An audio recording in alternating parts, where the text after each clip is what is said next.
வசதி பெற்றுக் கொண்டிருக்கின்ற இந்த அரசு, இந்த ஆட்சியாளர்கள் மக்களை மதிப்பதில்லை.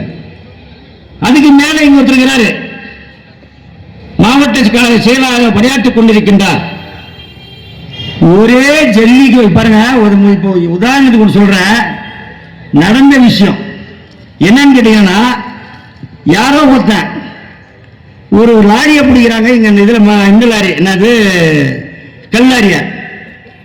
கல்லாரியை பிடிச்ச உடனே ஒருத்தன் அந்த லாரி போலீஸ் கிட்ட போன் பண்ண, அதிகமான யாரோ ஒருத்தனா அதிகமானவன் போன் பண்றான். அந்த போலீஸ் வந்து நீங்க யாருங்க அதிகமானன்ற, பெய்யா போன் உங்களுக்கு அரை மணி நேரத்தில் போன் வருவாங்க. அரை மணி நேரத்தை வச்சு வண்டி விட்டாங்க.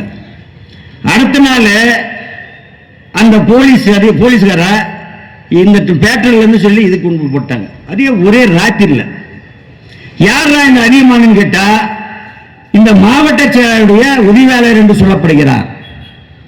கள்ள வண்டி போது பிடிக்க வேண்டியதானே, பிடிச்சா மொத்த வண்டியை பிடிக்கிறது இல்லை. ஒரு மாஃபியா முன்பே இங்கே சுற்றி கொண்டிருக்கின்றது. நம்ம சட்டமன்றத்தில் பேசினேன், இந்த பத்திரப்பதிவு அலுவலகத்துக்கு வந்து மானிய கோரிக்கைகளை வந்து நான் சொன்ன மானிய கோரிக்கைகளை சொன்ன 3 கோடி ரூபாய் ஒதுக்கப்பட்டதுன்னு சொன்னார்கள். புது கட்டணம் கட்டணத்துக்காக வெட்டு தீர்மானம் சொல்லுவாங்க.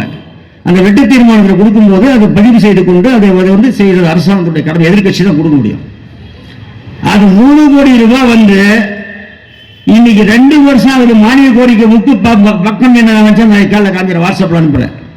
இந்த 3 கோடி ரூபாய் வந்து அந்த கட்டடம் எங்க கட்டப்பட்டிருக்கிறது? கட்டல.